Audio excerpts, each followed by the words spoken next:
El poder no es solo dinero. Y no es solo influencia. Es cierto que un poder aterrador es una palabra silenciosa pronunciada en un teléfono satelital a 9.000 metros de altura. Es una sola llamada de un niño de 12 años que puede paralizar el cielo. Esta no es la historia de una adquisición corporativa ni de un escándalo político.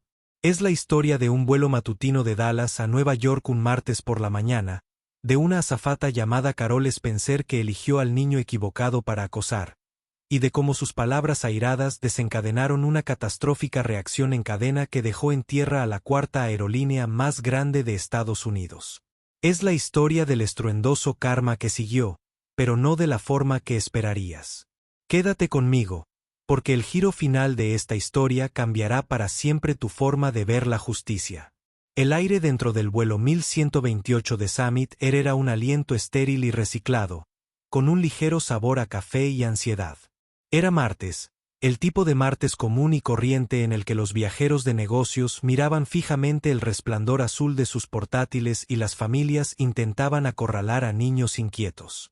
En el asiento 3A, en el silencioso privilegio de la primera clase, Marcus Croft, de 12 años, no hacía ninguna de las dos cosas. Estaba perdido en su propio mundo, con un gran cuaderno de bocetos encuadernado en cuero abierto sobre su regazo, y el penetrante aroma a grafito mezclándose con el aire artificial de la cabina. Marcus era un ejemplo de silenciosa concentración. Sus dedos, largos y delicados, se movían con soltura, mientras su lápiz danzaba sobre la página para capturar el ala del Boeing 737 que surcaba un mar de brillantes nubes blancas. Era pequeño para su edad, con ojos grandes y observadores que parecían absorber cada detalle del mundo que lo rodeaba. Vestido con una sencilla sudadera gris con capucha y vaqueros, parecía un niño cualquiera. Una isla de anonimato juvenil en una cabina de trajes planchados y perfumes caros. Este anonimato era su escudo, una cómoda capa que usaba en un mundo que era todo menos simple. La azafata principal, Carol Spencer, se movía por la cabina con una tensión en la mandíbula que delataba un día que ya había salido mal. A sus 45 años, Carol tenía la expresión cansada de quien había pasado 2 décadas sonriendo a desconocidos mientras le dolían los pies. Hoy, la sonrisa era una fachada frágil. Una pelea con su esposo esa mañana, una advertencia de su supervisor sobre las puntuaciones de interacción con el cliente. Y el latido persistente de una migraña había trenzado sus nervios en una cuerda tensa y deshilachada. Vio al chico en el 3A. Lo había visto durante el embarque, un chico negro con una sudadera con capucha volando solo en un asiento de 4,000 pesos. Su mente, agriada por los prejuicios y la miseria personal, hizo una serie de cálculos rápidos y feos. Debía ser uno de esos menores no acompañados que la aerolínea mima. Probablemente sus padres ricos le compraron el asiento para callarlo. El pensamiento era amargo, un reflejo de sus propias dificultades financieras, las facturas médicas amontonándose en la encimera de la cocina de su casa. La turbulencia golpeó sin previo aviso, un temblor repentino y violento que hizo que el carrito de bebidas se tambaleara. Una lata de ginger ale se volcó, su contenido burbujeó furiosamente por el pasillo y salpicó el cuero pulido de un asiento vacío junto a Marcus. Carol giró la cabeza de golpe. Sus ojos, fríos y acusadores, se posaron en el chico.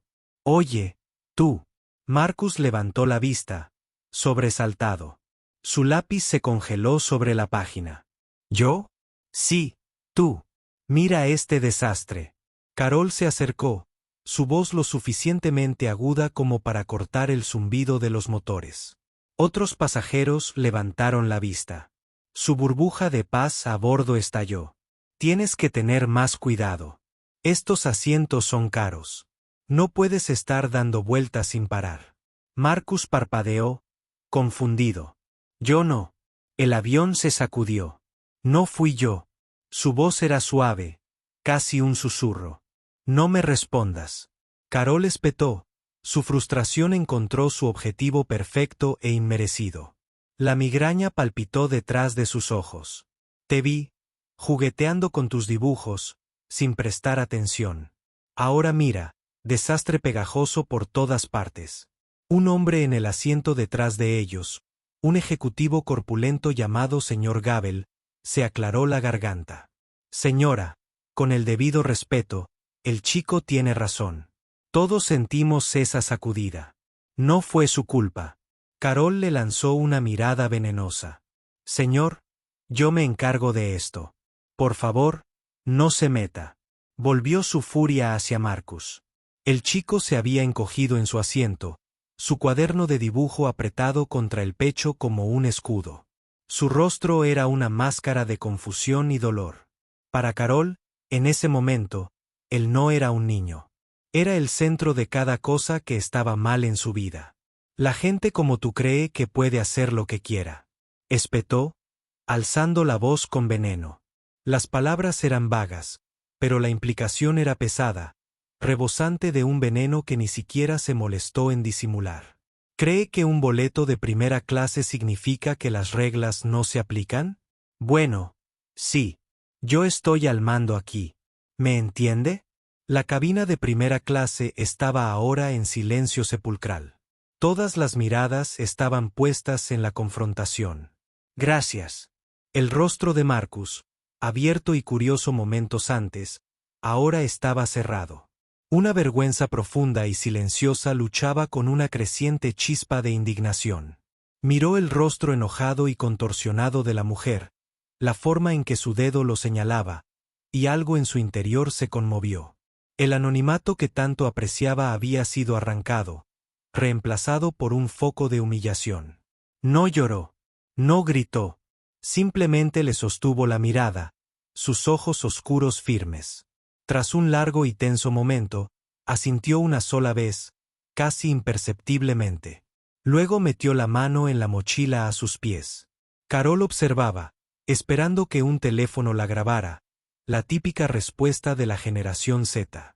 Estaba lista para redoblar esfuerzos.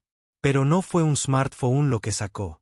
Era un teléfono satelital elegante y pesado, de esos que se usan en lugares donde no llegan las señales normales. Desiertos, océanos, a 9.000 metros de altura. Presionó un solo botón, un marcado rápido preprogramado. Ni siquiera esperó un saludo formal. Simplemente habló, en voz baja pero con absoluta claridad en la silenciosa cabina. Papá, dijo. Soy Marcus. Necesito que llames al señor Harrison de Summit Air. La azafata principal de mi vuelo me acaba de gritar delante de todos por algo que no hice. Hizo una pausa, escuchando la voz del otro lado. Sí. Vuelo 1128. Dallas a La Guardia. Otra pausa. Todos los pasajeros de la cabina se inclinaban, esforzándose por escuchar. Carol Spencer sintió una repentina y fría punzada de temor.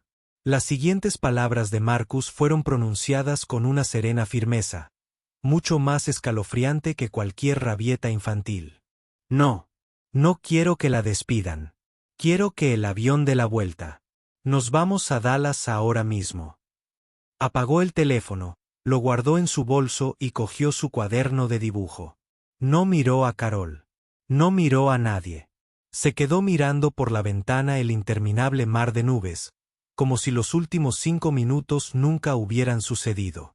Carol Spencer se quedó paralizada en el pasillo. Una risa entre incredulidad y terror resonó en la cabina. ¿Dar la vuelta al avión? ¿Por la palabra de un niño? Era absurdo. Era imposible. Estaba a punto de decir algo mordaz, de poner a ese mocoso arrogante en su sitio de una vez por todas. Pero antes de que pudiera hablar, el intercomunicador cobró vida. Era la voz del capitán, tensa y con un toque de asombro que se filtraba por los altavoces. Amigos, este es el capitán Davis. Disculpen, pero acabamos de recibir una orden de nuestra sede corporativa. Con efecto inmediato, debemos dar marcha atrás y regresar al Aeropuerto Internacional de Dallas-Fort Worth. Les daremos más información en cuanto la tengamos. Una exclamación colectiva recorrió la cabina. Las cabezas se giraron, las voces murmuraron en una creciente confusión. Pero Carol Spencer solo pudo mirar fijamente la nuca del chico. Al niño tranquilo de la sudadera gris con capucha que acababa de lograr lo imposible. La fría punzada de pavor que había sentido momentos antes se había convertido en una oleada de miedo gélido. En ese momento, comprendió. No solo le había gritado a un niño. Había pateado un avispero del tamaño de una montaña. Las 152 personas a bordo del vuelo 1128 sintieron la lenta y deliberada inclinación del Boeing 737 al iniciar su largo e imposible giro de regreso a Texas. El movimiento era grácil, casi sereno. Un marcado contraste con la caótica incredulidad que estallaba en la cabina. En el santuario corporativo de la sede de Summit Air en Atlanta, la atmósfera era todo menos serena. Fue una detonación termonuclear. Douglas Harrison, el director ejecutivo de Summit Air, era un hombre que se enorgullecía de su imperturbable. Llevaba sus 60 años como un traje a medida, su cabello plateado y sus firmes ojos azules eran la viva imagen del mando corporativo. Cuando su línea privada vibró con una llamada de un número que conocía mejor que su propia seguridad social, su serenidad se puso a prueba. Al oír la voz al otro lado, se quebró por completo. La voz pertenecía a Julian Croft. Julian Croft no era solo un nombre en el mundo empresarial. Era una fuerza gravitacional. Un Midas moderno, un ermitaño cuya empresa, Aerovantis Global, era el silencioso gigante detrás de toda la industria de la aviación.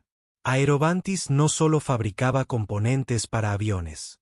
Diseñaban el software logístico que gestionaba las flotas, fabricaban las aleaciones que hacían los fuselajes más ligeros y resistentes, y lo más importante, construían la flota. Financiaban y alquilaban aviones a casi todas las aerolíneas importantes.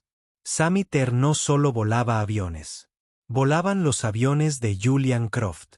Más del 60% de su flota estaba alquilada a través de una filial de Aerovantis. Croft no era un cliente. Era la base sobre la que se construía toda su operación. Julian, había dicho Harrison, forzando una calidez informal en su voz. ¿A qué debo eso de, mi hijo está en tu vuelo 1128, Doug?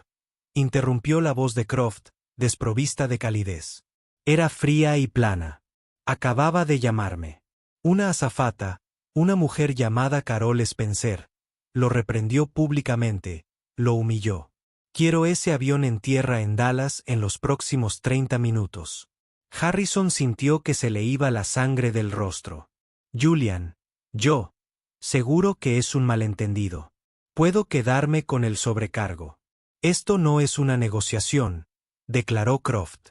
No fue una amenaza, fue un hecho, como anunciar que el cielo era azul. El avión da la vuelta ahora, o a las 9 de la mañana, hora central, se presentarán los avisos preliminares de incumplimiento de contrato de todos los contratos de arrendamiento que tenemos contigo. Tu flota quedará en tierra al mediodía. No por la FAA, Doug. Por mí. Harrison no dudó ni un segundo. Conocía las cláusulas de esos contratos. Eran férreas, escritas por el legendario equipo legal de Croft, precisamente con este tipo de influencia brutal en mente. Era un director ejecutivo, pero en ese momento solo era un hombre que recibía órdenes. Dijo, considéralo hecho, Julian, logró decir, con la garganta repentinamente seca. La llamada terminó. Harrison no perdió un segundo. Golpeó el intercomunicador con el puño. Comuníqueme con operaciones, ahora. Comuníqueme con el capitán Davis en el vuelo 1128. De vuelta en el avión, la orden silenciosa desde tierra había llegado en cascada a la cabina. El capitán Davis, un piloto veterano con 30 años de experiencia, miró fijamente el mensaje en su pantalla a Cars, luego miró a su primer oficial. No vas a creer esto. Mientras el avión giraba, Carol Spencer finalmente se puso de pie. Se tambaleó hacia la cocina, con el rostro pálido, su mente un vórtice gritando de cómo. Los otros auxiliares de vuelo la miraron con una mezcla de miedo y lástima. ¿Qué hiciste, Carol?, susurró una auxiliar más joven llamada María. Yo. Le acabo de decir a una niña que tenga cuidado. Tartamudeó. Las palabras sonaron débiles incluso para ella. Cuando el avión aterrizó de vuelta en DFW, no se detuvo en una puerta de embarque normal. Fue dirigido a una zona remota, donde una flota de todoterrenos negros esperaba en la pista como una manada de lobos. Se omitió la pasarela. Se desplegó una escalera hasta la puerta. La puerta de la cabina se abrió y un hombre con un traje oscuro a medida subió a bordo. No era empleado de la aerolínea. Irradiaba un aura de serena e inmensa autoridad. Recorrió con la mirada la cabina de primera clase, fijando la mirada en Marcus, que guardaba su cuaderno de dibujo. Marcus, dijo el hombre con voz respetuosa.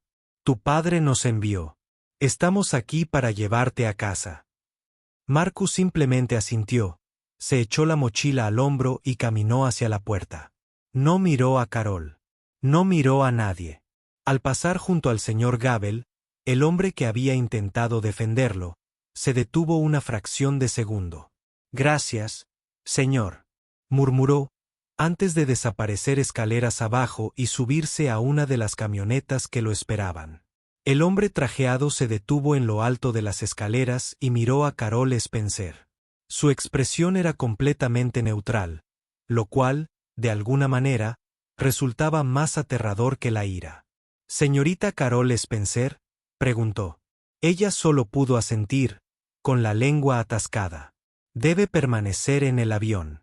Un representante del Departamento de Recursos Humanos de Summit Air llegará en breve para acompañarlo fuera del aeropuerto. Debería esperar una llamada de su equipo legal». No esperó respuesta.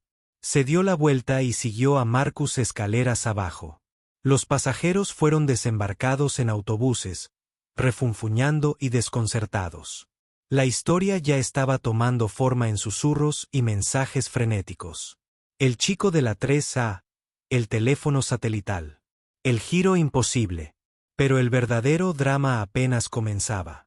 Para cuando Carol Spencer fue escoltada a una oficina estéril y sin ventanas en la terminal, la noticia ya había saltado a las redes financieras. No sobre ella, ni sobre el chico, sino sobre algo mucho más grave. Informes no confirmados sugieren que Aerovantis Global está revisando su cartera de arrendamiento con Summit Air. Las acciones de Summit Summa se desploman. Un 28% en las operaciones previas a la apertura del mercado. No se trataba solo de un vuelo.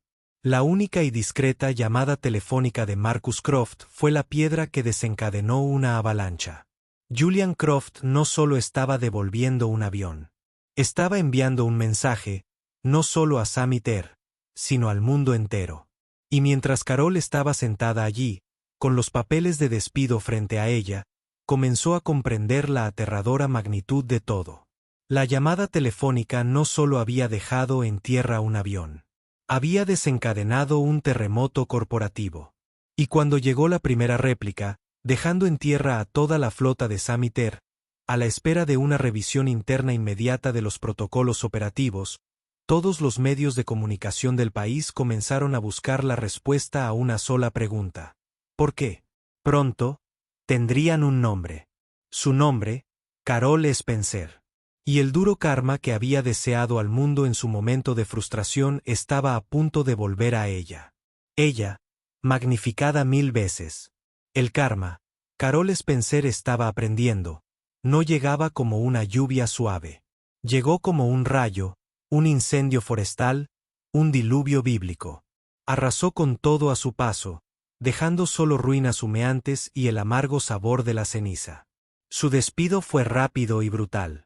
No hubo audiencia, ni representante sindical, ni apelación. Era una carga de proporciones catastróficas, y Summit Air la despidió con la precisión quirúrgica de un médico que amputa una extremidad gangrenosa. Le entregaron una caja para sus pertenencias personales de su casillero y 2 guardias de seguridad de rostro severo la escoltaron fuera del aeropuerto, un paseo de vergüenza ante las miradas curiosas y compasivas de sus antiguos colegas. Las puertas automáticas de la terminal se cerraron con un siseo tras ella, sellando la única vida que había conocido durante 22 años. El sol de Texas caía a plomo, sintiéndose antinaturalmente duro, como si el mundo mismo se hubiera vuelto contra ella. Al llegar a su modesta casa en las afueras de Irving, la primera señal de que la pesadilla apenas comenzaba fue ver a su esposo, Tom, de pie en la sala, con la cara color tiza. Miraba la televisión. «¿Tom? ¿Qué pasa?», preguntó con voz temblorosa. Él simplemente señaló la pantalla con un dedo tembloroso. Un presentador de noticias locales hablaba con profunda intensidad. Detrás de ella, se exhibía la foto de un avión de Summit junto a una llamativa pancarta amarilla: «Flota en tierra». Fuentes internas de Summit Air citan una orden operativa sin precedentes de su principal socio de arrendamiento, Aerobantus Global, dijo el presentador. Los analistas están trabajando arduamente, pero surgen rumores de un incidente a bordo que involucra a un pasajero de alto perfil. Nos informan de un enfrentamiento entre una azafata y... El mundo se desvaneció ante los ojos de Carol. No era solo un trabajo, era su nombre, su rostro, su vida. Tom finalmente se giró para mirarla, con los ojos llenos de un creciente horror. «Carol, ¿qué hiciste?». Intentó explicarlo, pero las palabras le salían atropelladas, en un torrente de pánico e incoherencia. La turbulencia, la bebida derramada, el chico que no escuchaba, la falta de respeto. Pero incluso al decirlo, la justificación se sentía como arena escurriéndose entre sus dedos.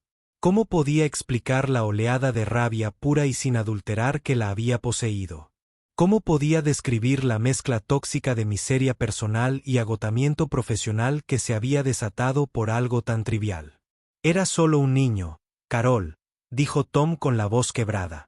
Era un hombre amable, un mecánico despedido de una fábrica de automóviles local, y las complejidades del enfrentamiento de su esposa se le escaparon.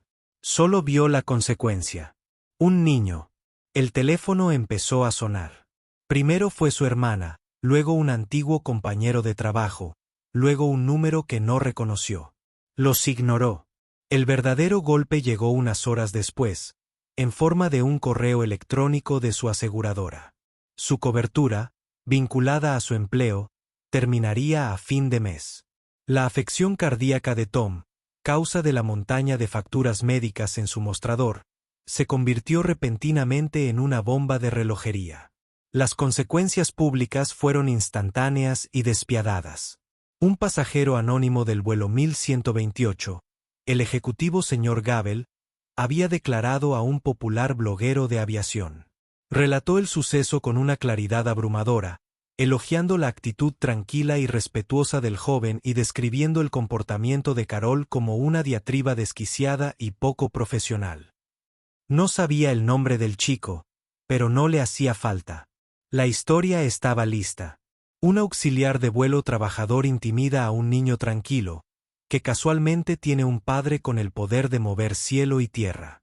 Inicialmente, el sentimiento público fue una oleada de apoyo para el chico y su padre. La historia despertó una fantasía de poder justo. ¿Quién no había soñado con tener un botón que presionar para corregir una pequeña injusticia? Las secciones de comentarios y las redes sociales se llenaron de elogios para Julian Croft. Por fin, un multimillonario que usa su poder para algo más que comprar yates. Esta azafata es una típica Karen. Recibió justo lo que se merecía. Se lo merece. No te metas con los hijos de nadie.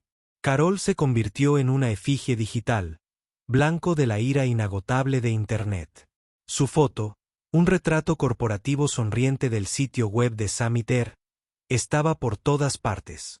Su información personal fue difundida en cuestión de horas. Su dirección, su número de teléfono, el nombre de Tom. Todo fue publicado en línea para la mafia. El teléfono sonaba sin cesar, con desconocidos gritando amenazas e insultos. Tuvieron que desenchufarlo. Los días siguientes se desdibujaron en una neblina paranoica. Mantuvieron las cortinas corridas. Cada coche que reducía la velocidad en su calle era una amenaza potencial. Una furgoneta de noticias estaba acampada permanentemente al final de su cuadra. Carol no podía dormir. No podía comer. Simplemente se sentaba en la oscuridad, repasando la escena en su mente. La mirada tranquila e inquebrantable del chico la atormentaba. Intentó verse como la víctima. Despedida sin el debido proceso, avergonzada públicamente, con la vida arruinada por unas pocas palabras duras. Pero una pizca de honestidad, aguda y dolorosa, seguía atravesando su autocompasión. Recordó la mirada en el rostro del chico, no de desafío, sino de genuino dolor. Recordó las horribles suposiciones que habían inundado su mente en el momento en que lo vio. No se trataba solo de un mal día. Se trataba de algo podrido dentro de ella que había aflorado bajo presión. Sin embargo, la herida más profunda vino de su propio esposo. Una semana después de su arresto domiciliario autoimpuesto, Tom revisaba sus finanzas con el rostro sombrío.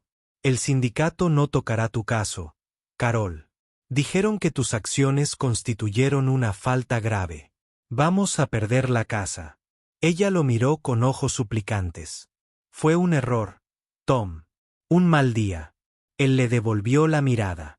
Y por primera vez en sus 15 años de matrimonio, no vio amor ni compasión, sino una profunda decepción. ¿Lo era? Preguntó él en voz baja.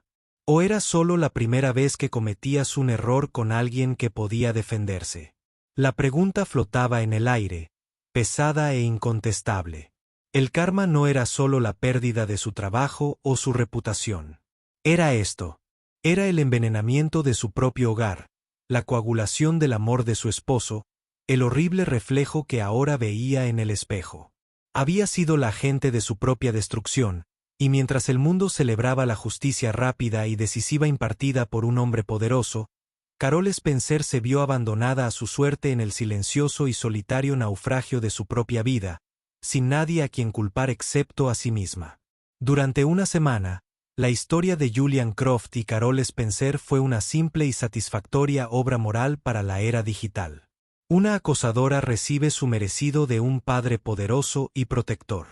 Croft fue aclamado como un héroe popular, un titán que usó su martillo no para aplastar al más débil, sino para defender a los suyos.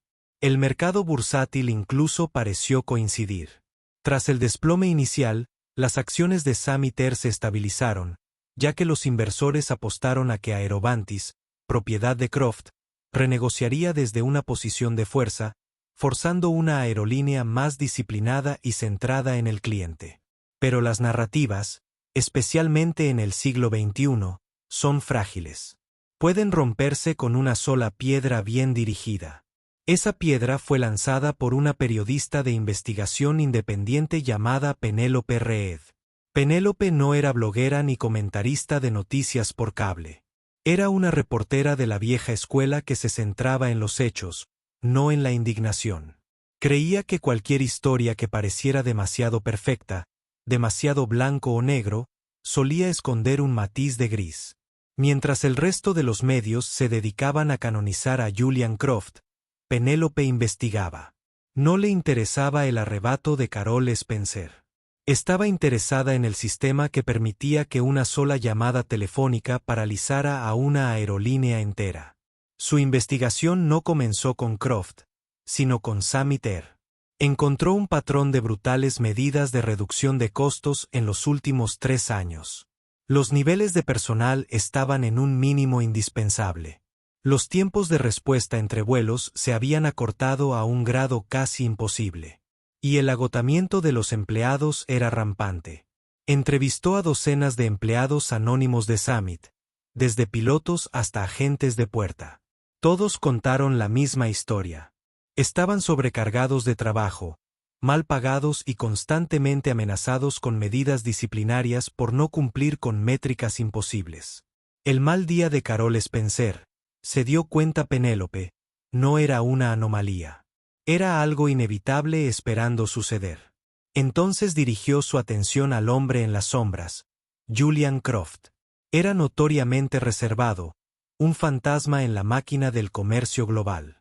Pero los fantasmas dejan rastros. Penélope descubrió una serie de despiadadas adquisiciones corporativas realizadas por Aerovantis Global durante la última década. El método de Croft siempre fue el mismo. Adquirir una empresa en dificultades, despojarla de sus activos y patentes más valiosos, y luego despedir a miles de trabajadores con una indemnización mínima. Fue un creador de empleos para unos pocos y un destructor de sueños para muchos. El verdadero descubrimiento llegó cuando investigaba a un fabricante de autopartes desaparecido en Michigan que Aerovantis había comprado y desmantelado 5 años antes. Al comparar las listas de despidos con registros públicos, encontró un nombre que la hizo erguirse de golpe. Thomas Spencer. El esposo de Carol Spencer. Había sido capataz de línea en esa planta durante 20 años. Su despido, y la pérdida de sus generosos beneficios de salud sindicales, coincidieron con la aparición de sus problemas cardíacos. La presión financiera que había estado agobiando a los Spencer, la presión que contribuyó a la tensión nerviosa de Carol en esa fatídica mañana de martes, podía rastrearse directamente hasta una decisión empresarial tomada por el mismo hombre cuyo hijo había confrontado. No fue una conspiración directa. Fue algo más insidioso. Era la historia de dos familias en curso de colisión, puesta en marcha años antes por los impersonales engranajes del capitalismo corporativo.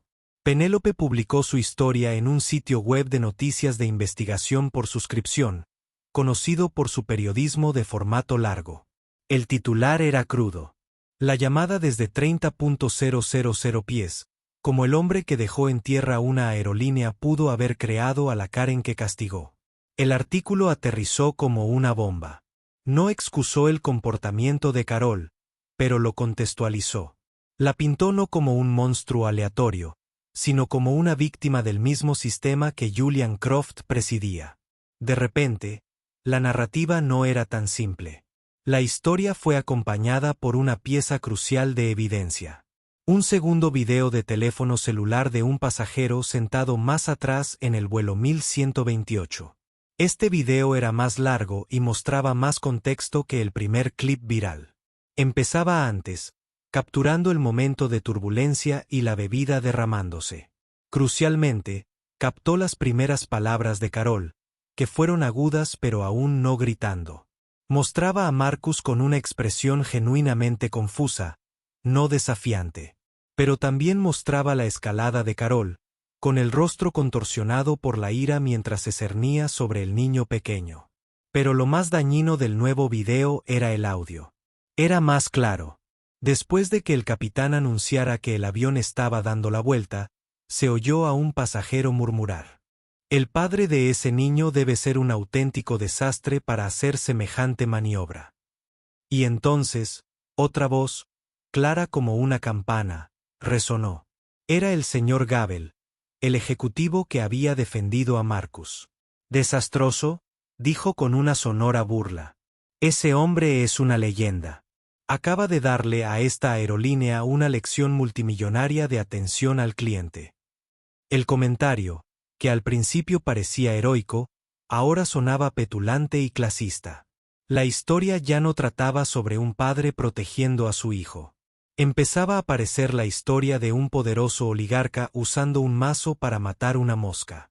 Mientras otro de sus colegas adinerados lo vitoreaba, la marea de la opinión pública, que se había precipitado como un tsunami, comenzó a retroceder con la misma rapidez.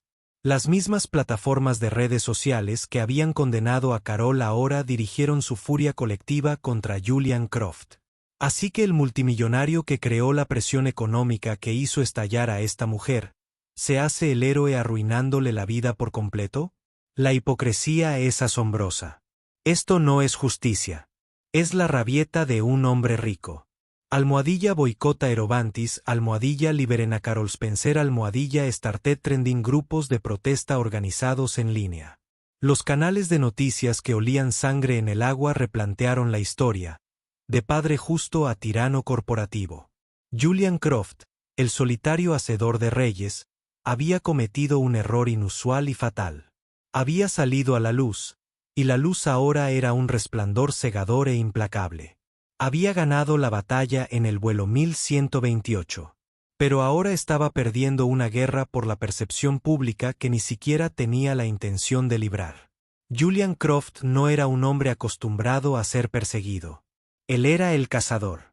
Desde su oficina en el ático, una extensión minimalista de vidrio y acero con vistas a Central Park, movió mercados, construyó y desmanteló corporaciones y moldeó industrias enteras con la precisión despreocupada de un gran maestro jugando al ajedrez. Julian Croft era la vida de un hombre. Para él, el mundo era una serie de activos y pasivos, de riesgos y recompensas. Julian Croft era una variable que había que mitigar, no experimentar. El artículo de Penélope Reid era más que un simple lastre. Era un ataque directo a la fortaleza cuidadosamente construida de su privacidad. Lo leyó una vez, con el rostro impasible. Pero en su interior, una furia fría se acumulaba. La periodista había hecho lo que ningún rival corporativo ni regulador gubernamental había logrado jamás. Lo había hecho vulnerable. Lo había retratado no como un titán, sino como un matón. La conexión era tenue, circunstancial, pero ante la opinión pública, era una prueba irrefutable. Las consecuencias fueron inmediatas y palpables. Manifestantes, pocos en número pero ruidosos, se congregaron frente a su edificio de oficinas con carteles que decían Croft destruye empleos. Su junta directiva, normalmente un grupo de aliados dóciles, comenzó a hacer preguntas nerviosas. Las acciones de Aerovantis, un pilar de estabilidad, cayeron algunos puntos. Un pequeño temblor, pero un temblor al fin y al cabo en el mundo perfectamente ordenado de Croft. Su existencia, cuidadosamente gestionada, comenzó a sentirse como una jaula de oro. Era un hombre que podía aterrizar una flota de aviones con una palabra, pero no podía evitar que una etiqueta se convirtiera en tendencia. Podía exigir la lealtad de los directores ejecutivos, pero no podía controlar la narrativa. La persona más afectada por este cambio era quien estaba en el centro de todo, Marcus. Julian había protegido a su hijo del mundo toda su vida. Tras un divorcio tumultuoso y público de la madre de Marcus, una famosa actriz, Julian obtuvo la custodia exclusiva y se refugió aún más en su mundo privado, decidido a darle a Marcus una vida normal, o tan normal como la que podría tener el hijo de un multimillonario. Era ferozmente protector. Un amor que se manifestaba como un círculo asfixiante de guardias de seguridad, tutores privados y experiencias cuidadosamente seleccionadas. El incidente en el avión había sido una violación de ese mundo aséptico. La respuesta de Julian había sido primaria, el instinto de un león que protege a su cachorro. No había pensado en la imagen ni en las consecuencias, más allá de darle a Samiter una lección que jamás olvidarían. Simplemente había actuado. Ahora ese acto se estaba distorsionando hasta convertirlo en algo desagradable. Intentó proteger a Marcus de la nueva narrativa, controlando su acceso a Internet y la televisión. Pero Marcus tenía 12 años, no 2. Era inteligente, curioso y experto en navegar por el mundo digital. Vio los titulares. Leyó los comentarios. Vio la foto de Carol Spencer, con el rostro cansado y desesperado, junto a la foto de su propio padre, con aspecto poderoso y cruel. Vio cómo su propio nombre se usaba como arma. Una noche, Marcus encontró a su padre contemplando la brillante extensión de la ciudad, con un vaso de whisky sin tocar en la mesa a su lado. Vi las noticias. Marcus dijo suavemente, su voz atravesó el fuerte silencio del ático. Julian se volvió, su expresión se protegió. No deberías preocuparte por eso, es solo ruido. ¿Es cierto? Marcus preguntó, sosteniendo su tableta. En la pantalla estaba el artículo de Penélope Reid. ¿Disparaste al marido de esa dama? La mandíbula de Julian se apretó. El negocio es complejo, Marcus. Esa fue una reestructuración corporativa hace años. No tiene nada que ver con lo que ella te hizo. Pero lo hace, insistió Marcus. Su voz ganaba una fuerza que su padre nunca había escuchado antes. Parecía enojada. Pero ella también se veía triste, cansada. El artículo dijo que su esposo está enfermo. Ella no era profesional y abusiva, dijo Julian, su tono no dejó lugar a la discusión. Ella te señaló y te humilló. Mi respuesta fue apropiada. ¿Fue? Marcus regresó, Sus ojos parpadean. ¿Tu respuesta o fue mía? Yo soy quien te dijo que diera la vuelta al avión. No sabía nada de ella. Estaba solo, enojado. Quería mostrarle que no podía hablarme así. La confesión colgaba en el aire. Julian miró a su hijo, realmente viéndolo por primera vez no cuando era niño para ser protegido, sino cuando era joven lidiando con el inmenso y aterrador peso del poder que acababa de aprender a ejercer. Marcus no había pedido a su padre que disparara a la mujer. Había pedido algo mucho más dramático, más absoluto. Había exigido el cielo doblar a su voluntad. Y lo había hecho. Vi los comentarios en línea. Marcus continuó, su voz cayendo. Te llaman monstruo. Me llaman un mocoso malcriado. Están enviando a esa dama dinero en una página de recaudación de fondos. Dijeron que ya recaudó más de 200,000 pesos. Esa información golpeó a Julian más fuerte que cualquier signo de protesta. El público ahora estaba financiando activamente a su enemigo. Estaban convirtiendo a Carol Spencer en un héroe popular, un símbolo de resistencia contra la insensible clase multimillonario. Este es un desastre, papá, dijo Marcus, sus hombros se desplomaron. Y creo que lo comencé. La culpa en los ojos de su hijo era una daga en el corazón de Julian. En su intento de proteger a Marcus de un momento de humillación pública, inadvertidamente lo había arrastrado a un espectáculo global, arrojándolo como el villano en una historia que estaba en espiral completamente fuera de su control. Había ganado la batalla pero expuso a su hijo a la guerra. La jaula dorada que había construido para mantener el mundo fuera de repente se había convertido en una prisión. Y estaba atrapado dentro de él con las consecuencias de su propio poder increíble y terrible. El cazador era ahora el cazado, y el premio en juego era el alma de su propio hijo. En el centro de cada tormenta hay un lugar de calma desconcertante. Para Marcus Croft, esa calma era su cuaderno de bocetos. Mientras el mundo se aferraba a su nombre, se retiraba al único lugar que siempre había sentido en control. La extensión limpia y blanca de una página vacía.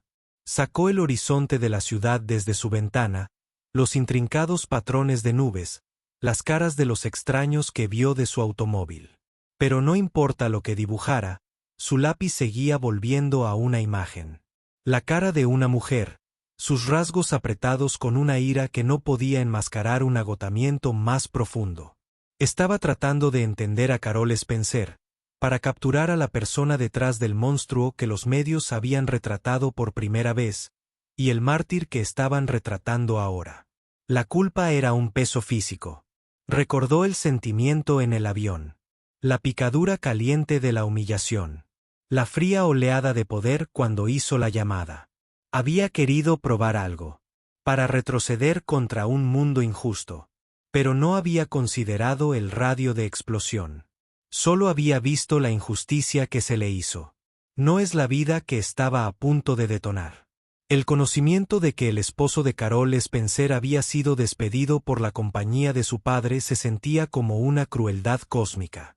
Un nudo de destino enredado que había tirado sin saberlo. Su padre, mientras tanto, estaba luchando contra la guerra de la única forma en que sabía cómo. Con dinero. Contrató una firma de relaciones públicas de alto precio, Gibson y Sterling, para administrar la narrativa. Su estrategia fue agresiva.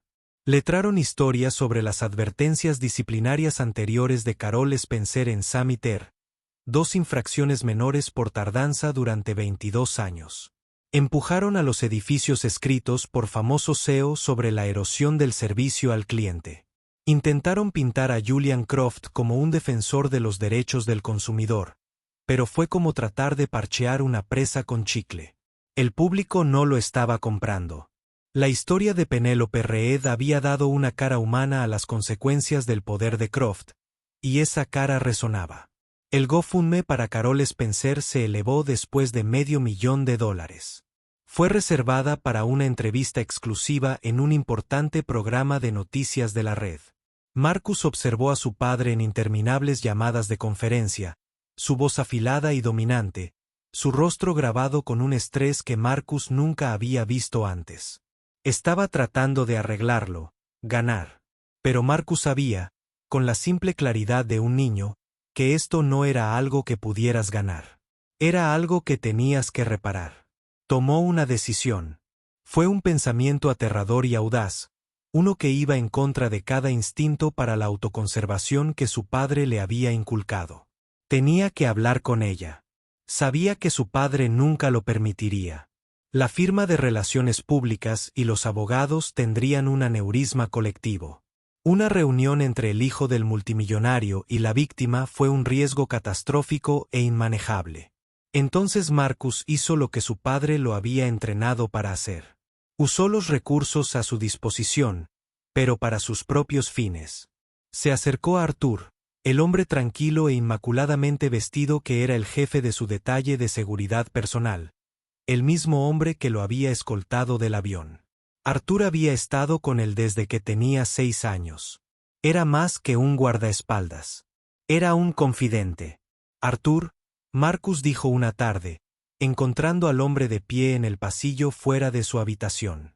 Necesito tu ayuda y no puedes decirle a mi papá.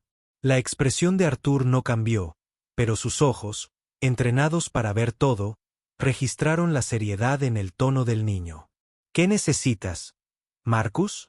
Necesito encontrar una manera de contactar a Carol Spencer. Arthur guardó silencio por un minuto completo. Entendió las implicaciones mejor que nadie. Su trabajo era evitar amenazas, y esto estaba caminando directamente hacia el fuego. Tu padre no lo aprobaría. Mi padre está tratando de ganar una pelea, respondió Marcus, su voz estable. Estoy tratando de terminarlo. Comencé esto, Arthur. Hice esa llamada.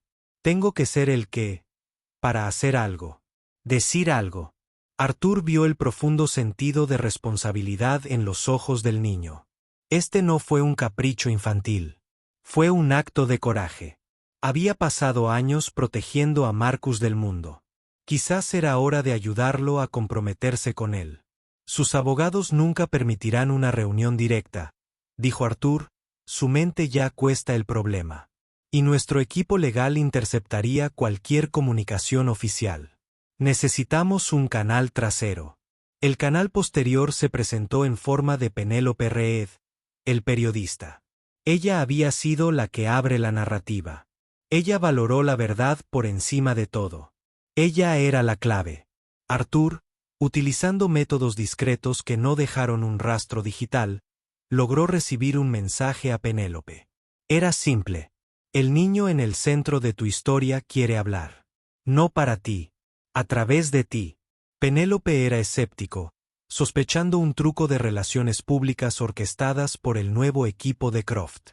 Pero el mensaje tenía un anillo de autenticidad.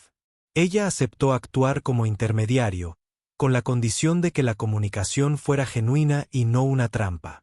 El primer mensaje fue un correo electrónico, enviado desde una nueva cuenta anónima que Marcus creó, transmitida a través de Penélope al abogado de Carol Spencer, quien luego se la mostró.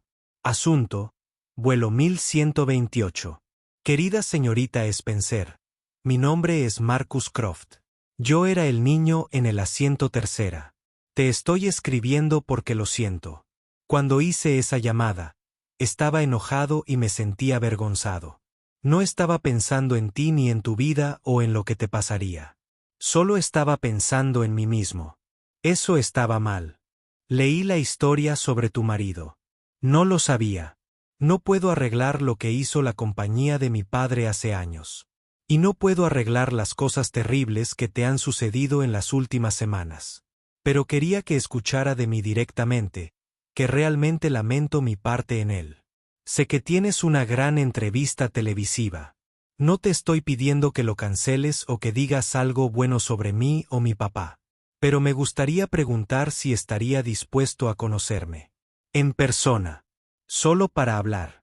Sin abogados, sin reporteros. Solo nosotros. Siento que necesito disculparme con tu cara. Sinceramente, Marcus. El correo electrónico aterrizó en el mundo de Carol Spencer como una paloma en una zona de guerra. Ella se sentó en la mesa de su cocina. La misma mesa donde ella y Tom tuvieron innumerables conversaciones tensas sobre sus crecientes facturas. Y lee las palabras del niño una y otra vez.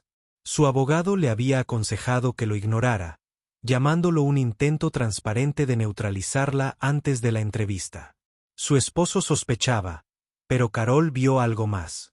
Ella vio las palabras simples y sin adornos de un niño de 12 años que intentaba limpiar un desastre que había crecido demasiado grande para cualquiera de los adultos que lo rodean. Era un gesto de profunda madurez, algo que no había visto de nadie más en todo este asunto sórdido. Pensó en la entrevista, sobre la oportunidad de contar su lado de la historia, para ser vista como una víctima, para finalmente vengarse de Julian Croft en la televisión nacional. Luego volvió a mirar el correo electrónico. La venganza se sintió caliente y satisfactoria, pero las palabras del niño ofrecían algo más, algo que no se había dado cuenta de que ansiaba aún más. La posibilidad de paz. Ella levantó su teléfono y llamó a su abogado. Cancele la entrevista, dijo, su firma de voz, y dígale a Penélope Reed que me reuniré con el niño. El lugar de la reunión no era una sala de juntas estéril o una oficina de abogado. Era un terreno neutral, un lugar tan mundano que era casi radical en su simplicidad. El Blue Plate Diner, un establecimiento de 24 horas en una carretera en un suburbio de Nueva Jersey sin características, a medio camino entre el refugio temporal de Carol en la casa de su hermana y la fortaleza de Manhattan de Julian Croft. Carol llegó primero, deslizándose en una cabina de vinilo desgastada en la esquina trasera. Ella agarró una taza de café, sus nudillos blancos. Sintió 1000 veces más nerviosa que tenía para su debut en televisión programado. Esto fue real. No había guiones, ni anfitriones amables, solo el niño con la que había chocado. Unos minutos más tarde, un auto negro indescriptible entró en el estacionamiento. Arthur salió del lado del conductor, escaneó el área y luego abrió la puerta trasera hacia Marcus. El niño salió, vistiendo la misma sudadera gris simple. Parecía pequeño y vulnerable bajo el zumbido de neón del restaurante. Entró, la vio y se dirigió a la cabina. Arthur permaneció junto a la puerta, una presencia silenciosa y vigilante. Marcus se deslizó en el asiento frente a ella. Por un largo momento, solo se miraron. Era solo un niño. Ella lo vio ahora, claro como el día. La ira y el prejuicio que la habían cegado en el avión desaparecieron, reemplazados por una claridad cansada. Gracias por venir, dijo Marcus, su voz apenas por encima de un susurro. Gracias por escribir, ella respondió, su voz husky. Se acercó la camarera, una mujer con una cara amable y cansada. ¿Qué puedo conseguir para ustedes? ¿Amigos? Tendré un batido de chocolate, por favor, dijo Marcus. Solo café para mí, dijo Carol. La ordinariedad del momento era desarmadora. Se sentaron en silencio hasta que llegó el batido. Marcus tomó un largo sorbo a través de la pajita. Quise decir lo que dije en mi correo electrónico, comenzó, mirando la mesa. Lo siento. Cuando me gritaste, me sentí pequeño. Y quería sentirme grande. Hacer esa llamada me hizo sentir grande por un minuto. Pero luego vi lo que te hizo, y me hizo sentir pequeño de nuevo. Carol escuchó. Le dolía el corazón de una manera que no había esperado. Este no era el mocoso arrogante que había imaginado. Esta era una lucha libre de niños con conceptos con los que los hombres adultos luchaban. Poder. Consecuencia. Arrepentimiento. Estaba teniendo un mal día, dijo. Las palabras se sienten inadecuadas, pero necesarias. Esa no es una excusa. Es solo la verdad. Te miré y no vi a un niño. Vi todos mis problemas, mi esposo, las facturas, la sensación de estar atascado. Y te los hacé. Era feo y estaba mal. Soy el adulto. Debería haber sido mejor. Lo siento también, Marcus. Era la primera vez que lo había dicho en voz alta a cualquiera más que a ella misma. La disculpa se estableció entre ellos, limpiando el aire tóxico. Mi papá. Marcus dudó. Él no sabe que estoy aquí. Solo quería protegerme. Creo que a veces me protege tanto que no puedo aprender cosas. Aprendí algo de esto. ¿Qué aprendiste? Carol preguntó, genuinamente curioso. Que puedes tener razón y aún estar equivocado, dijo. La declaración profunda proveniente de un lugar de experiencia cruda y reciente. Tenía razón en que no derramé la bebida. Pero me equivoqué al hacer lo que hice. Para tratar de hacerte daño. Mientras hablaban, otro auto negro se detuvo en el lote. Este se mueve con más velocidad y propósito. La puerta se abrió y Julian Croft emergió, su rostro una máscara de furia y miedo. Se enteró. Arthur debe haber tenido un rastreador o un protocolo que lo alertó. Julian irrumpió en el restaurante, con los ojos encerrados en la cabina trasera. Se dirigió hacia ellos. Cada patrón se volvió para mirar al hombre que solo habían visto en la televisión. Marcus, ahogó, su voz resonaba en el pequeño espacio. ¿Cuál es el significado de esto? Aléjate de ella. Arthur, llévelo en el auto ahora. Marcus no se estremeció. Miró a su padre. No. Julian se detuvo muerto, atónito por el simple acto de desafío. Estamos hablando, dijo Marcus con calma, y no hemos terminado. Luego miró a Carol y volvió a su padre. También necesitas hablar con ella. Julian Croft miró desde su hijo a la mujer que se había convertido en la cara pública de su mayor crisis corporativa y personal. Cada instinto, cada abogado, cada consultor de relaciones públicas le gritó que sacara a su hijo de allí. Pero la mirada en los ojos de Marcus, una mirada de mando tranquilo, de certeza moral, lo mantuvo en su lugar.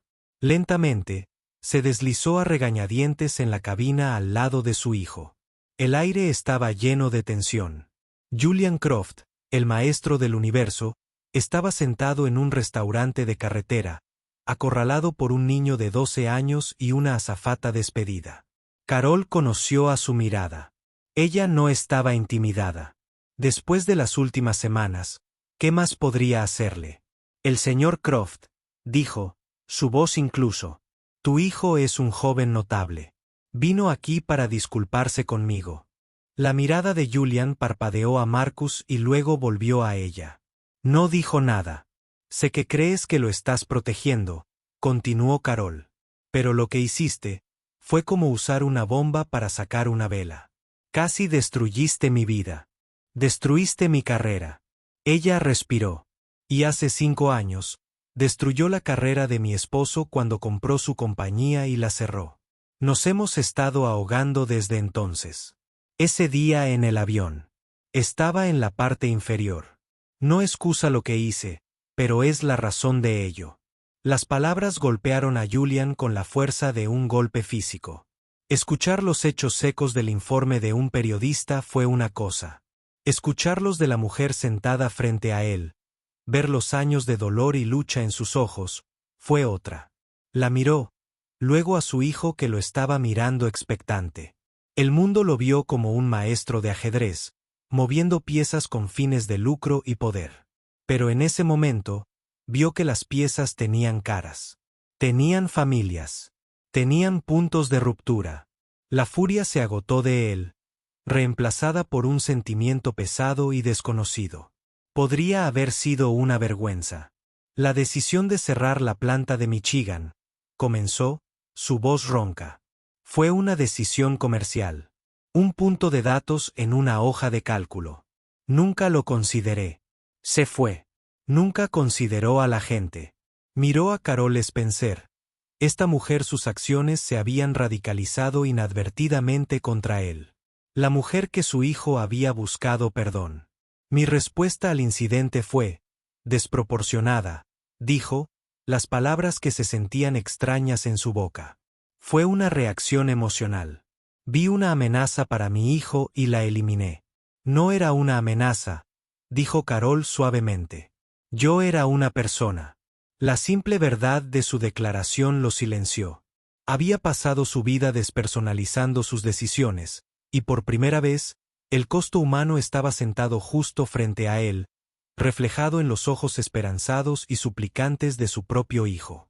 Julian Croft, el hombre que podía mover los mercados con un susurro, finalmente hizo lo único que no había hecho en décadas. Concedió.